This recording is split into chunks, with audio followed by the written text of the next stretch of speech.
Welcome to the Andy Dare Show. This is my landmark 30th episode. This week I do a one-on-one interview with comedian and writer Jonah Ray. He is one-third of the Nerdist podcast. We talk about being on the forefront of the podcasting revolution, and we also talk about his intense love for independent and underground music of all kinds. Thanks again for listening.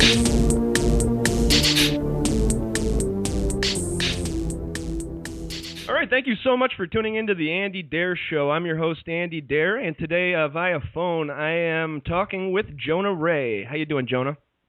I'm doing okay. It's Sunday, so I'm a little hungover.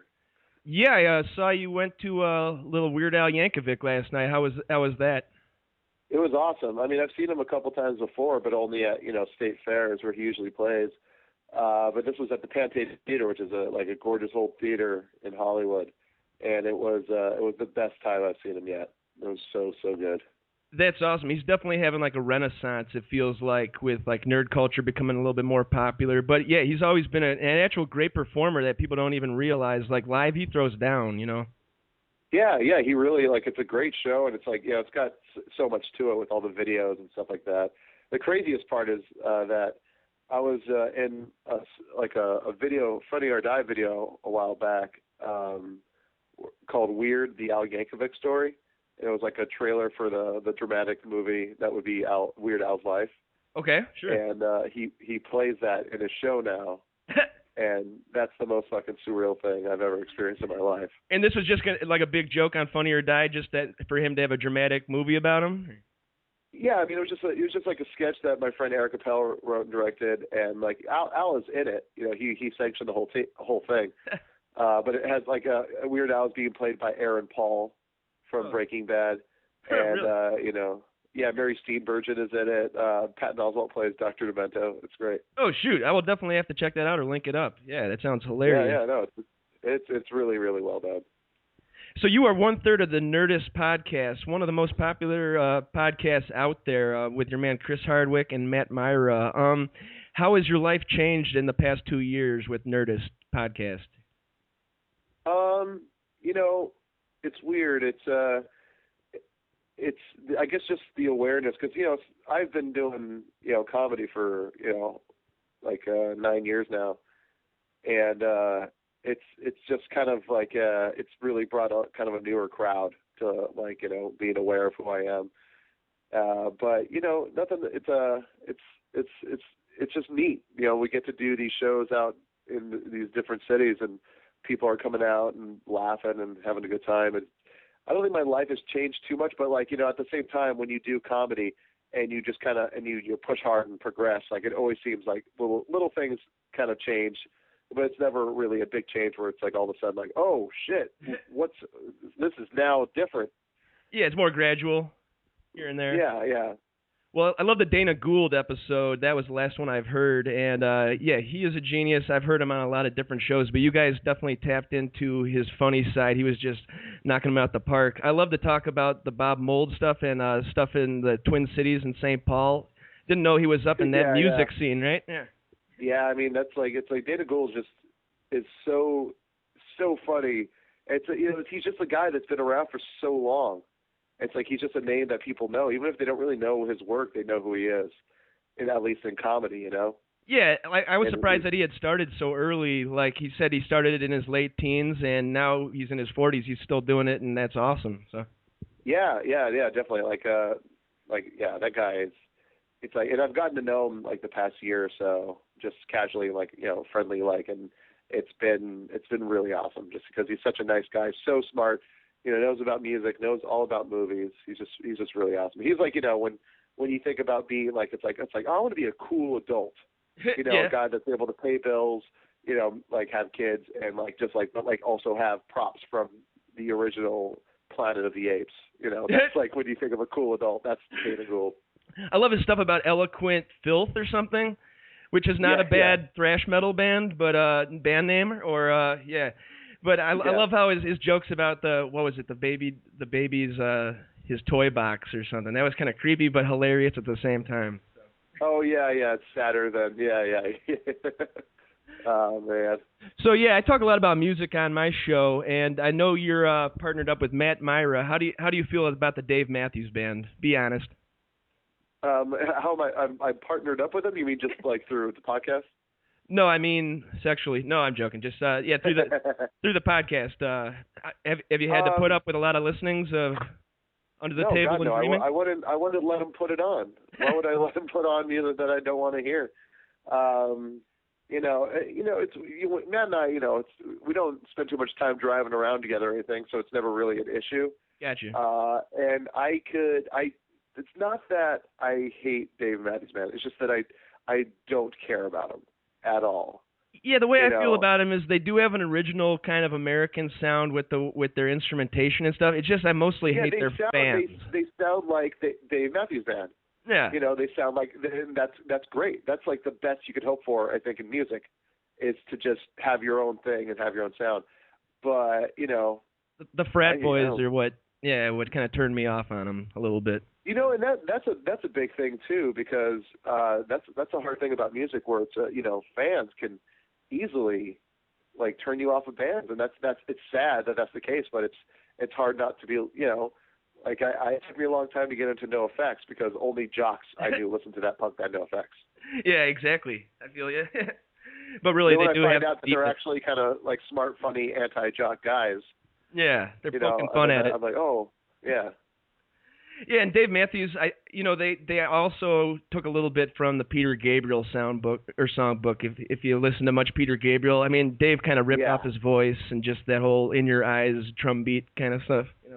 Oh, totally, yeah. I mean, Matt does like a lot of good music, but I think he's a dude from the Boston area, that got really into guitar playing. And, that's like all that band is full of like just really good instrumentalists. Yeah, that's true. You got to give him a little respect for that. And was it Hardwick the one that was always bringing up the Dave Matthews in his face? Or? Yeah, that was more Chris. Like, I've worked at a lot of record stores. I've had to put up with a lot of other people's, and there's no one's wrong, no one's right. Sure. But it's funny to make fun of people for listening to something that they genuinely like. Because there's no bass in it. There's no point in it. It's just a silly, dumb thing. Chris, I really do believe, hates Dave Matthews Band. Yeah, I mean, well, I could care less, though. Yeah, Singled Out was kind of the time when Dave Matthews sort of took over, or at least he was really gaining momentum right in the mid 90s. That was when I was going to high school and stuff, and yeah, it was unescapable. So maybe he's been able to, vent a little bit of that nerd rage out on Myra. So. Yeah, probably he had to deal with that. Yeah, I just, I didn't have to put up with too much. I didn't listen to much, rock radio or anything growing up. Like once I got into, punk and stuff, MTV and radio was something I stopped paying attention to. Yeah, tell me about the record stores, because I also put in 3 years at a record store that just shut its doors after 28 years out here in Chicago. Oh, shit, really? Yeah, and plus I had been going my entire life. Like, my dad would take me in a stroller. We were all like family friends, but that's how I got a lot of my knowledge, so I was able to kind of use this to do something like a podcast. So I'm still... Yeah, that's a bummer. Yeah, so it wasn't a complete bummer because I'm still like remembering it, and I actually bought 50 CDs that last day because he was doing $1 a CD. I was buying anything I had heard of. I was just putting it in the cart. So, yeah, how about your days at record stores, and which stores are we talking about? Well, I grew up in Hawaii, and the first record store I would be going to was a place called Hungry Ear in Kailua, and then once I started going to the other side of the island, more the town side. I got really into going to this place called Jellies, and then the guy who started Jellies had a really awesome radio station called Radio Free Hawaii, which was basically there was ballot boxes all over the island, and you could vote. You could vote for the songs that you wanted to keep on hearing, the songs you never wanted to hear again, and any suggestions of songs that you thought they should be playing. And it was very democratic. It was very amazing, and it was like You would hear a lot of stuff you didn't want to hear. You would hear a lot of stuff you would not hear anywhere else. But it was amazing. But then that guy started Radio Free Records, which was I think the best record store like if it wasn't for that record store, I don't know what I would have done growing up.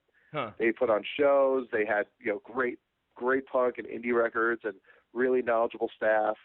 And it was just a good place to go and hang out and listen to music. That is so awesome. So that shut down, and I got a job at Jellies, like a new Jellies that had opened up. Huh, really? That was my first one. Cool. That was my first record store in Hawaii. And then I left, and I started working at Benway Records in Venice Beach out here in L.A., and that was awesome. That was run by this guy, Ron Benway, who's a really good musician, who he had started it working at Penny Lane in the L.A. area, and then went to Vegas, where he was from, to start Benway Records out there, which became like the mainstay for like punk and indie. Like, he had Neutral Milk Hotel play his store, early Modest Mouse played his store. Really? He was just like he was the guy in Vegas, That's awesome. when it came to music. And so he started a second store in Venice, and then I was working there for a few years, and then I ended up the last record store I worked at was Amoeba Records in Hollywood. Cool. Yeah, I've heard of Amoeba. Obviously, that's pretty legendary. Yeah, that's the behemoth. Yeah, it feels like working at a Costco or a supermarket. A little bit. Yeah, all of our stores like slowly started closing out here. I mean, we had those big behemoths like Virgin Megastore that's closed. We had Tower Records obviously closed up, and now all the mom and pops are just kind of dying. So yeah, I've never worked at a chain. I mean, like Amoeba was the closest thing I ever worked to that was a chain. Yeah, I've never really, did it. Like I never frequented Sam Goodies or Coconuts or that sort of thing. Yeah, or Virgin. Yeah, mine was strictly mom and pop, like an old Italian guy. Like, he would rip on you if you bought something that had to do with rap music or metal. He'd give you, why don't you buy a Sinatra rap album or something? Lose this. Yeah, he'd give you his opinion, but yeah, he was always really nice about it though. So that's awesome though, that he was still able to stock it and know what would sell. Exactly, and the cool thing about our store that I don't think a lot of stores did was we kind of went underneath the promo world. We got all these promo CDs and the cutouts, which means he would get a box of like 25 copies of the newest, hit albums by big bands, but they'd all have like a little notch on the side, but they'd be completely shrink wrapped and never used. So he'd do them for $7.99. He'd pay like $1 for each one. So he was doing pretty decent with that. But the cool thing was when you got those big boxes of all those albums, you'd also have like 5 or 6 that his guy in the record industry would pick out, and they would be like not out for another like 3, 4, 5 weeks. So you get some albums, your mind would be blown. You get like the new Beck album, it'd have no cover, it'd just say for promotional use only and stuff like that. Yeah, just all the promos. Yeah, definitely. Exactly. So I would get those, and then his guy dried up in about 2005. There's this thing called Angry Fox that goes around and tries to bust these guys who are either working for like radio stations or websites or stuff like that. I mean, we survived off of doing those too because working especially at a record store in the LA area, you got all these people that get promos, because they all have A&R jobs or, any kind of jobs like that. So we have people just bringing in boxes of the promos they got. That is awesome. Yeah. And they'd act like it's used CDs, but really they just got them and just don't like the band or whatever. So. Yeah. I mean, you'd got a guy who's like, hey, my buddy gave me 5 of the new, Wilco, and you just drop it off, and we'd give him like $5 each or something like that. Nice. Yeah, that was the only way. I mean, because of what the record label started doing to independent record stores, that was the only way for stores to start surviving. Pretty much, yeah. They were kind of boxing us out slowly but surely, so we had to fight back a little bit, it seems, right? Yeah, and then that's when stores like that start selling bootlegs because it's the only way they can make money. With you can't start charging $20. When you can go. Like, if they say you from an independent record store, you get a CD for $16. Sure. You could go to Target and get it for $8 or $9. Exactly. Yeah. And that's what killed. And sometimes we would not even go through a distributor. We could get them like cheaper per CD at Target than going and buying in bulk from a distributor. That's funny. It'd be really embarrassing if they saw you at the checkout line at Target with 20 copies of each CD. What are you doing with these? Bring them to my record store. Yeah, it's just like a fucking that's what the labels did, and that's what the distributors had to do, and it trickled down and ruined a lot of mom and pop record stores. It's like the distributor is like selling them for $11, so then you have to charge $14, $15 to make your profits. Sure, and they washed up the promos and did that to us, but little did they know that downloading an album would be so much easier in just like a year or two. I mean, I think it was even 2005 people were downloading. Time. Yeah, so. Yeah, we would. There was like a couple guys that would there would be a guy that would come in and he would just buy the CD and then he would empty it out. He would just take the disc and walk out and leave all the packaging behind. And it was like, and then or there would be a guy that would come and ask what was coming out, and we'd say, oh, this is out, this is good, this is out, this is good. And he would make a list. And then I would be like, do you want to buy these? And then he would say, oh, no, I'm just going to burn them for my friend. Man, without even, no classiness to it. Yeah, no, just faded to our faces. It's like, oh, thanks. Now that store's closed. Oh, just great. Like yours is, just like so many of them are. So many of them, yeah. Now I go to the library and I see people with laptops and a stack of CDs because they still have a CD section, just a stack, just burning through them, Yeah, it's weird. But what's coming back though is boutique style record vinyl stores. Exactly. Vinyl sales are actually kind of booming this year. It seems like. So. Yeah. And now they're showing up at Best Buys and stuff. I never see anybody actually browsing through the records at Best Buy, but it's a good thought, and I would support it too if I had a nice audio system. But I'm pretty much a CD guy because that's how I was raised. Now I got like a CD wall that's probably got 2,000 discs.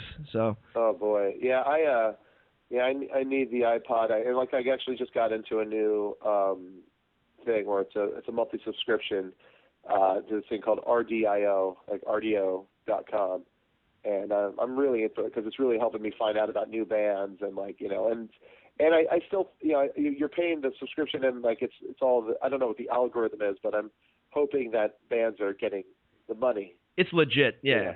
Huh. And it makes me feel a bit better, Yeah, that's true. But so you don't really download too much then, or if you do, you try to make sure it's legit. Yeah, there is a handful of bands I support, and I make sure I buy stuff. Like when the Weaker Thans puts out a new album, I buy it, or I pay for the download, or if there's a band that just released an album. They're from Athens, Georgia. They're called Turf War. I like them a lot. Like they released an album and I bought it. Yeah, they are actually awesome. Yeah. Love me some Turf War. To just support. Of course, yeah. What?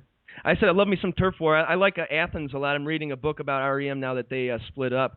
I'm reading a book from '94 about them, and the Athens scene was pretty killer. I mean, B-52s kind of started it all, but all these other bands were making even more vital music. Yeah, and then you got the Elephant Six Collective from out of the '90s, and that's where Neutral Milk Hotel came out of, and that's why you have bands like Apples and Stereo and stuff like that. Yeah, Olivia Tremor Control. Yeah. Yeah, that's another good collective. I'm reading a lot of rock books. I made a trip out to Portland about a month ago and hit up Powell's Books.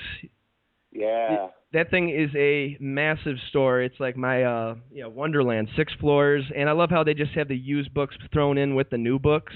So. Yeah, exactly. It's easier for browsing around. Yeah, so easy, and I left with probably about 7. I'm on a rock bio kick, so I got 7 bios. I got the portable Henry Rollins. I got John Lydon book called No Blacks, No Dogs, No Irish, which should be good.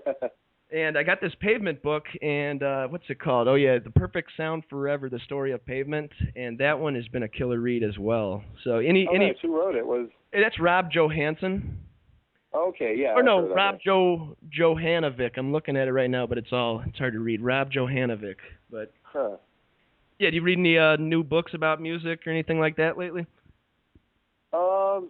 No, I haven't read any music books lately. I've been on a kind of a just comedy bio. I've probably reread Steve Martin's book a few times in the past couple of years. I was just gonna mention Pure Drivel or Born Standing Up. No, Born Standing Up. Pure Drivel's great, but Born Standing Up is just a beautiful book. And then I'm currently in the middle of the War for Late Night. That's about like the '90s late night stuff, or what? No, this one's about the last one that happened. Conan and Leno. Yeah, yeah, it's really good. There was actually the guy who wrote that book from the original time, the Letterman Leno. He was currently writing a book about the transition anyway, and then that whole thing happened, so he was right there. It's perfect timing. Yeah. Yeah, exactly. Very perfect timing. And yeah, I don't know. I just haven't been really Simon Pegg's book. Yeah, I've just been reading mostly like comedy stuff. Cool. As far as finding out for new music, where do you go? Is there a certain website or a certain like zine you read or anything like that? You know what? I was like a Pitchfork guy for a while, and I got really sick of it. I was just going to mention Pitchfork. Yeah, it's like a love-hate thing with me, but I still have it like on my browser, so I just click it when I wake up in the morning just because they got 5 new reviews. Usually I'm like, never heard of it, never heard of it, never heard of it, heard of it, and then it's like a weird review about that one group. So it's a win or lose. I'm sick of reviews. I'm sick of I'm getting really sick of rock journalism because of that site, and it's like someone could say anything they want about a record. I used to be so into it. I'd read Magnet. I would read all the all the fucking music zines, and I got so sick of it, and I just realized it's like whatever they say, it's not going to change. It's either going to make me go, yeah, that's right, or no, that's completely wrong. Now I'm angry. Yeah, that's true. I really utilize RDO for looking at new releases and like checking out every new thing that comes out. And I still sometimes go and browse around MySpace Music. Really? Yeah, that's how I found Turf War. Huh. Like a while back, I was just kind of like clicking around on people's on these different bands, listening to bands, and kind of going down this rabbit hole, listening to these different bands' MySpace Music profiles. And then like I saw like someone on someone's top 8. Sure. Like it was some band from the South. Someone on the top 8 was Turf War. I was like, oh, it's a cool name. Mm-hmm. And I clicked on it, and I fell in love with that band.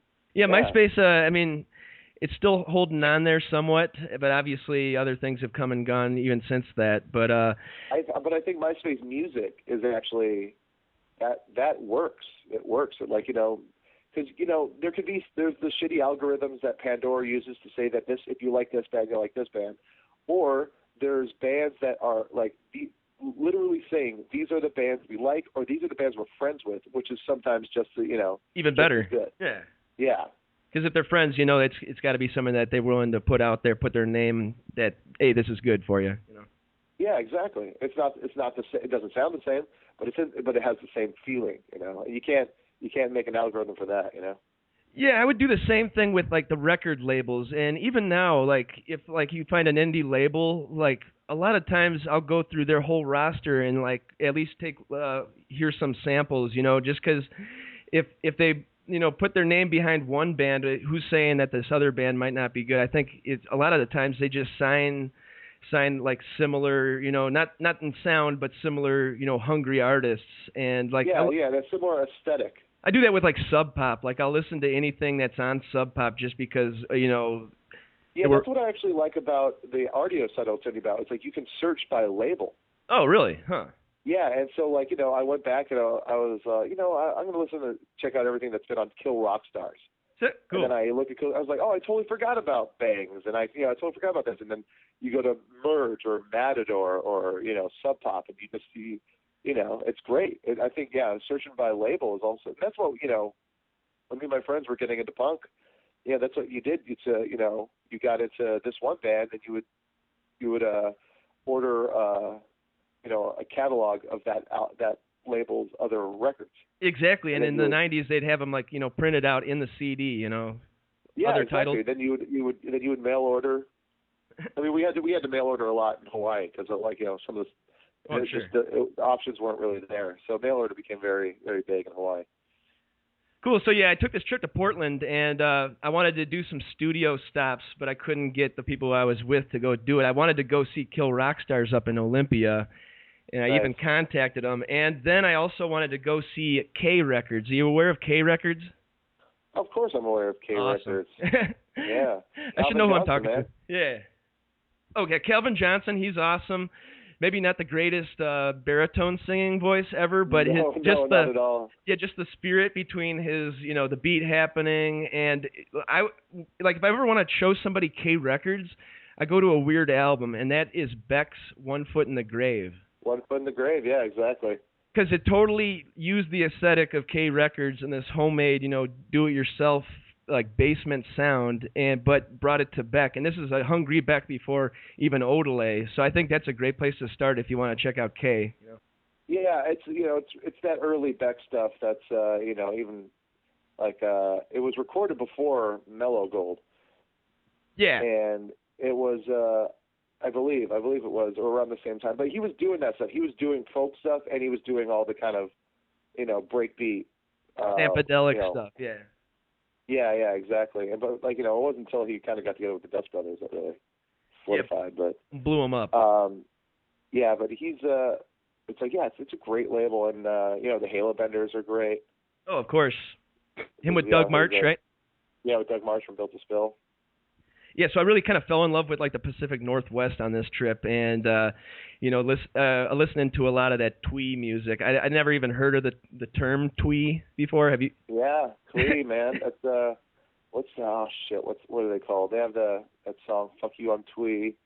They also have a song, pop songs your new boyfriend's too stupid to know about. It's not Slater Kinney. Man, what is that? It's not Slater Kinney. No.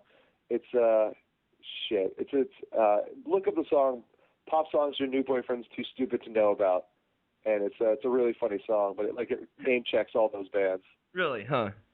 Yeah. So now I go to my buddy's house and he's like, "You want to jam on some twee?" I say, "Sure, we'll jam on some twee, sure."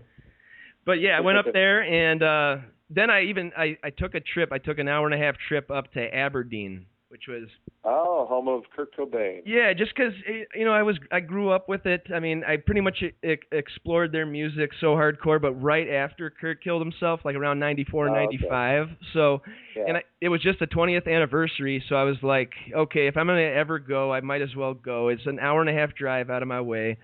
And I wasn't really like sure if there was a memorial or anything, so we got out and we asked, the town folks, and it was straight out of that Kurt and Courtney movie. They were like dragging on a Winston with a big mustache, and they're like, that Cobain kid, I think there's something over there, sending me on a wild goose chase.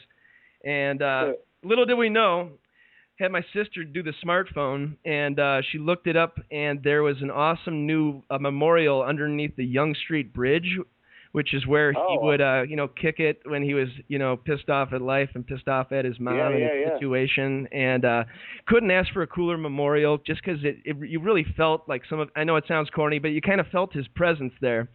All this fan art, and there's Kurt, carved into the hillside. I found this hunting knife, and I said, okay, that's a good souvenir. And, just looking at all this cool fan art from just, people that are just so... enthused about Cobain still, and got some cool pictures, and it totally blew my mind, and couldn't ask for a better memorial. I didn't want to go to like some stuffy, museum or something like that behind glass. This is the real deal. So. No, that's what you want to see, definitely. Yeah.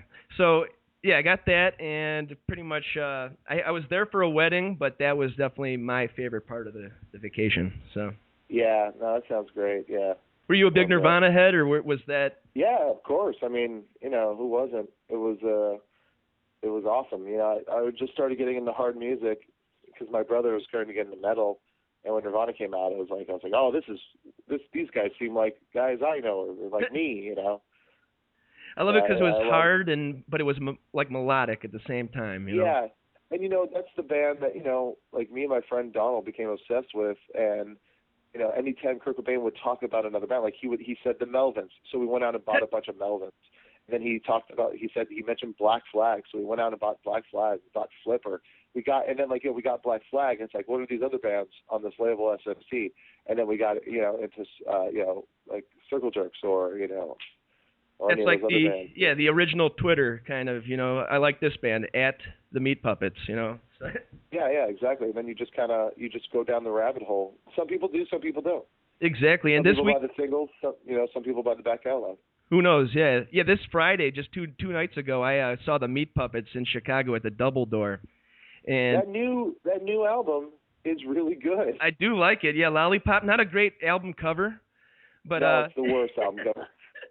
Yeah, and they're not trying to be fashionable. I mean, they got the long. I said he looked exactly like, Penn and Teller. Penn. He looks exactly like Penn. Oh yeah, Penn Jillette. Yeah, Penn Jillette. There we go. But they threw down with the most nasty show. Like this, this guy. He was born in 1959. He's no new chicken, but he is just. They put so much into this little show at the Double Door that I was completely won over. I had to spend like $60 on CDs because, of course, they don't really stock much Meat Puppets in CD stores anymore. So having every album in their catalog in front of you, I was like a kid in a candy store. So. Yeah, no, they're pretty rad. I mean, it sucks though when the Nirvana covers of their songs are better than their actual versions. That's true, and they played all three of those from the Unplugged, and they played their Backwater hit. I guess that hit was just as big. That song Backwater. But Backwater is a great song. I think that holds up. Yeah, I think that totally holds up. Like a lot of their catalog totally holds up. And yeah, I was talking to the guy at the merch booth before they went on. I said, "Are you still going to be around?" And he says, "Yeah, 1 minute though." And then he takes his shirt off, walks right up the stage. It's their new drummer, and this kid threw down. I'm sure he's about my age. He seemed pretty young, but he was just the most he's a skinny little guy, but the most muscular sound out of his drums. It was ridiculous. That's awesome. And his name is Shandon Sam, S-A-H-M, and I looked it up. His dad was Doug Sam from the Sir Douglas Quintet, which I told my dad just because he's like he loves all that 60s garage rock music, but they were actually a pretty big band themselves. So. Oh, wow, that's great. I didn't actually bust that out, ask him about that because he probably think I'm a stalker. But just a music geek, So yeah, subtle line, but there is a line. So how about musically? Who is the best guest you guys have had on the Nerdist? One comes to mind. Musician? Yeah, one comes to mind. I don't know what your favorite would be. I know you've only had a couple, but yeah, we haven't had that many. But I'm gonna say it was really awesome having Ben Folds on. Sure. Because he played songs. He played some music. And that was pretty weird just to be in a room with, 5 people and then Ben Folds playing. And he had a full grand piano in the studio? Or? He had a full grand piano, and it was just beautiful. Yeah, I was listening. It was funny because at first I had the headphones on still while I was listening. I was like, what am I doing? And I took the headphones off just to hear it, 5 feet away from me. That was really cool. That kind of gave me chills. He just seems like a total normal, total likable guy. Am I correct? Yeah, real likable, real funny. You can tell he was a bit tired, probably just because he's been working so much. But just dude from the South, just wants to hang. Yeah, he's down for a hang. Cool. Yeah, he's getting all over these podcasts. He was on the Corolla Show. He's been on a couple others, and I think people are finally starting to grasp the whole podcast formula. When you guys first started the Nerdist, was it something untangible? Were you what is the podcast exactly, or had you already been informed about this new media? No, we all, especially in comedy, some people were already doing podcasts. Like Jimmy Pardo was the guy that started the comedy podcast. He's really the first one to kind of break out with what a podcast could be. Yeah, it's never not funny. Right? Yeah, it was never not funny. And then Jason Nash had been doing Guys with Feelings, which had gotten really popular.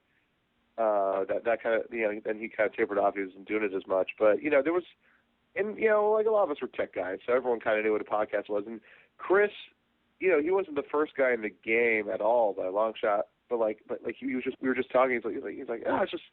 Let's start a podcast. And he called me up. He's like, I want to start a podcast. I was like, all right. I don't, yeah. What equipment do you get? Do you just do it into one of our phones? Do we do we hover around a exactly. computer?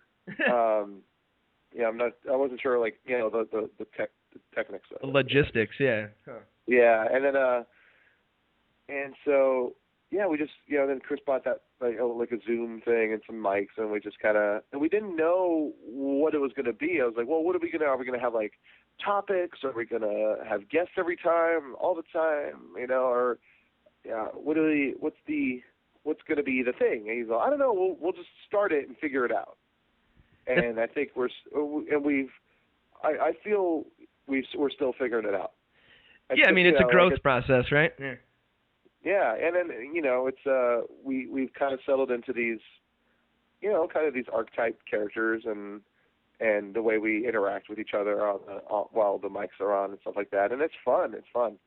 It's I had no idea, and it's still because even like before the live shows have given me a bit of a perspective on it, but for the longest time, even as like he was like saying the numbers, I was like, that doesn't make sense. It's just the three of us in a room with somebody. That's true. Because in the end, it is just us in a room. That's very true, and that's why I love it. It's punk rock, do it yourself. Yeah. And back before, like, to get people to your stand-up shows, did you have to really hit the pavement and, print up a bunch of flyers, give them to people, post them on people's walls? And now, now it's more like just mention it on the podcast and save yourself all that hassle a little bit. Seems like that's how it's changed a little bit. Am I right? Yeah, definitely. I mean, I do love a flyer. Like, I have a weekly show at Meltdown Comics with my friend Kumail that we produce with his wife Emily, and it's I always made it a point to have a flyer every time. And then we, like this guy, Dave Klock from Detroit, who's this great artist who does screen printing stuff. Now this is what's so great. He's an old punk guy too, and still actually into hardcore and punk and stuff like that. Cool. But it's like every week he designs a poster and hand screen prints it and sells them at the show. Oh, that's awesome. Damn, a new one every week? That stuff he does one every week. I mean, sometimes he can't, because he's on a trip or something, but he's only missed, I think, about 3 weeks out of an entire year. Jeez, huh? Yeah, and each one is different. Each one is awesome. I love it, and that's kind of how I came up, being in punk bands and stuff like that. It's just you make a flyer. Yeah. You make a flyer. you pound the pavement. Have some merch. Yeah, pound the pavement.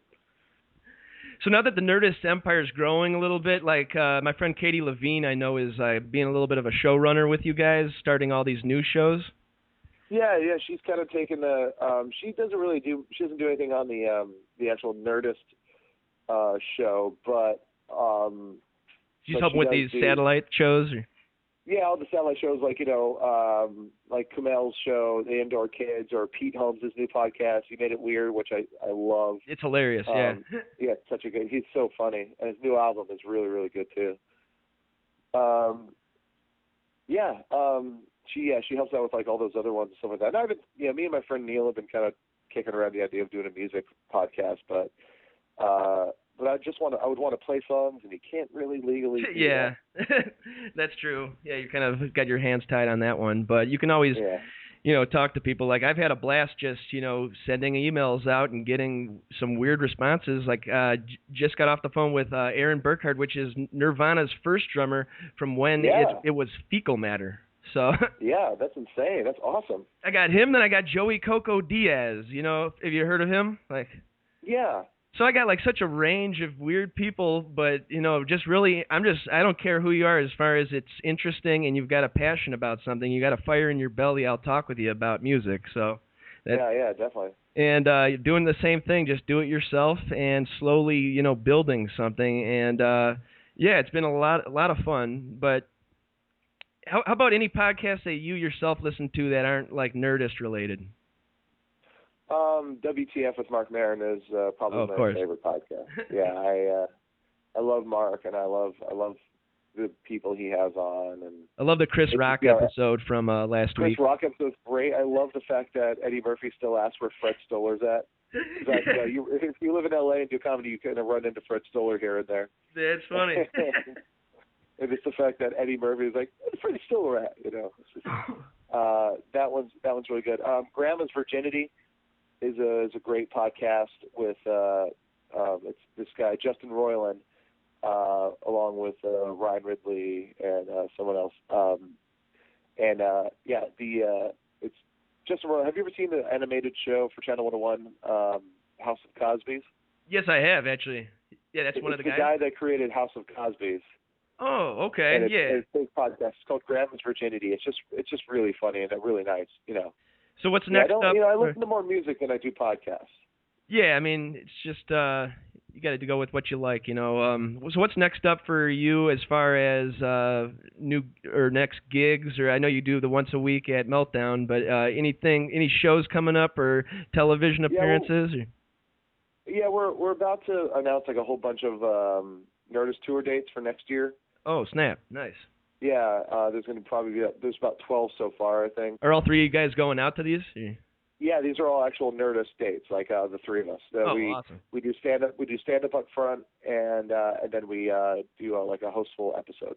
I always thought that would be a perfect thing for you guys to do, because I always love it when the podcasts I like, they take it to stage, and then you got, some drunken hecklers and just a whole different environment, and some of these guys really just open up, Yeah, it's been a lot of fun. I mean, the Portland shows and those 2 New York shows were amazing. Cool, yeah. The way I first got a hold of your comedy was through Chris's, what did he have, like a best new comic episode about, like, I think it was about a year ago. Yeah, the comics you should know episode. Yeah.